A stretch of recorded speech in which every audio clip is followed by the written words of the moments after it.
Welcome students. आज हम duplicate ratio का कंसेप्ट समझेंगे और एक प्रॉपर्टी है जी हमारे पास इस तरीके से कि अगर अगर हम ये बात करें कि अगर ए रेशियो बी और बी रेशियो सी जो है ये आपस में हो जाएं जी इक्वल, यानी जैसे यहाँ पर अगर मैं आपको इन डायग्राम से बताना चाहूँ तो हम ये कहें कि फर्स्ट जो स्क्वायर है हमारे पास, अगर इसकी इसकी जो चारों साइड्स हैं उनकी मेजरमेंट 2 सेंटीमीटर है, इस तरह से इसका एरिया 4 सेंटीमीटर स्क्वायर हो जाएगा। और अब सेकंड जो स्क्वायर है इसकी जो साइड है, एक साइड की अगर मेजरमेंट 4 सेंटीमीटर है तो इस हिसाब से इसका एरिया जो है ये हमारे पास 16 सेंटीमीटर स्क्वायर बनता है। और इसी तरह से जो हमारे पास अब ये बड़ा स्क्वायर है, सबसे बड़ा स्क्वायर, इसमें अगर हर साइड की मेजरमेंट 8 सेंटीमीटर हो तो इसका एरिया जो है ये हमारे पास 64 सेंटीमीटर स्क्वायर बन जाता है। अब बेसिकली यहाँ पे अगर आप देखें तो प्रोपोर्शन की कंडीशन ऐसे है कि जैसे 2 और 4 में अगर आप रेशो लें, यानी इस स्क्वायर की किसी भी एक साइड की रेशो करस्पॉन्डिंग साइड की रेशो अगर इस स्क्वायर की करस्पॉन्डिंग साइड की रेशो ली जाए तो ये आपस में 1:2 की रेशो बनती है। और इसी तरह से अगर इस स्क्वायर और इस स्क्वायर को आपस में कंपेयर किया जाए तो इसकी हर साइड करस्पॉन्डिंग कोई भी साइड अगर ली जाए तो वो 4 सेंटीमीटर और यहाँ पर उसके करस्पॉन्डिंग जो साइड आ रही है वो 8 सेंटीमीटर, तो रेशो जो बनेगी वो 4:8 की बनेगी। और इसको अगर हम इसकी लोएस्ट फॉर्म में लिखें तो ये 1:2 बनती,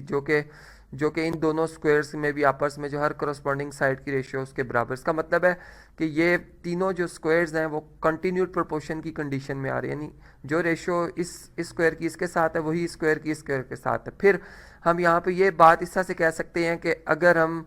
इस स्क्वायर की रेशियो लें इस स्क्वायर की करस्पॉन्डिंग साइड के साथ, जो कि आप देख सकते हैं 2:8 बनती है, और अगर हम इसको सिंप्लीफाई करें तो ये 1:4 आ जाती है। और हम ये बात कर रहे हैं कि देन जिससे इसको मैं अगर जनरलाइज करूँ तो हम ये कह रहे हैं फिर ए रेशो सी, जैसे मैंने 2:8 ली, ये किसके बराबर होगी जी, ए स्क्वायर रेशो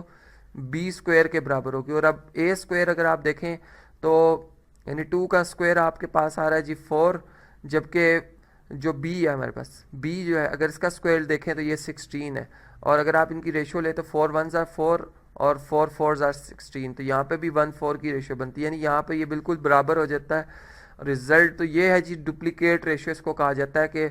कंटिन्यूड प्रोपोर्शन के केस में, जैसे कि मैंने आपको समझाया कि अगर 3 ऑब्जेक्ट्स हैं और उनकी आपस में अगर फर्स्ट की सेकंड के साथ रेशियो ली जाए और वही रेशियो सेकंड की थर्ड के साथ हो तो हम ये कहेंगे कि ये तीनों कंटिन्यूड प्रोपोर्शन में है। अब इसी रिजल्ट को अब हमने प्रूव करना है, इसको मैंने अलग से लिखा हुआ है। सबसे पहले इसका प्रूफ स्टार्ट करने के लिए हम जो हमें गिवन है रिजल्ट उसको हम लेके चलेंगे। जो हमें बात मालूम है वो ये है कि ए रेशो बी ये इक्वल टू है जी बी रेशो सी के साथ।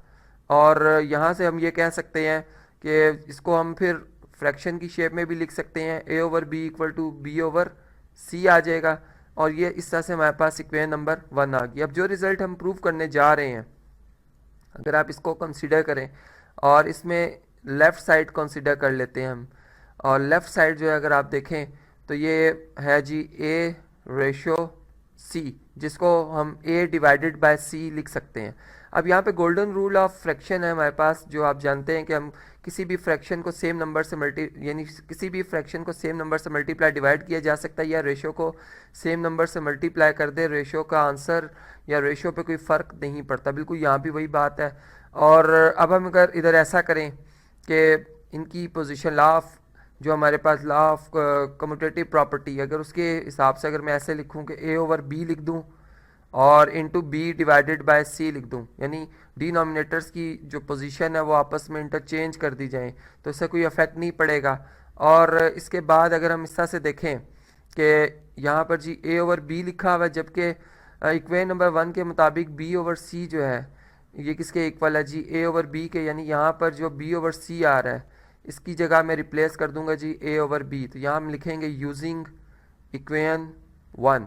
तो इसके मुताबिक फिर यहाँ पे क्या आ जाएगा जी, ए डिवाइडेड बाय बी आ जाएगा, और ए से मल्टीप्लाई होकर ए स्क्वायर आ जाएगा, ओवर बी बी से मल्टीप्लाई होकर बी स्क्वायर आ जाएगा, जो कि अगर फ्रैक्शन से रेशो की शेप में लिखा जाए तो इस तरह से लिखा जा सकता है जी, ए स्क्वायर रेशो बी स्क्वायर, जो कि बिल्कुल अगर आप देखें तो यही रिजल्ट हमने प्रूव करना था। राइट हैंड साइड बिल्कुल यही है, हम लेफ़्ट हैंड साइड को लेके चले थे और हमने ये लेफ़्ट से चलते चलते राइट साइड तक पहुंच आए हैं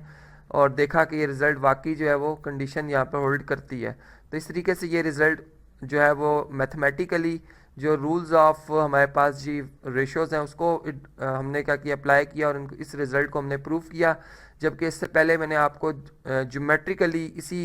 रिज़ल्ट को समझाया था कि किस तरह से इस प्रॉपर्टी को हम ज्योमेट्रिकली समझ सकते हैं।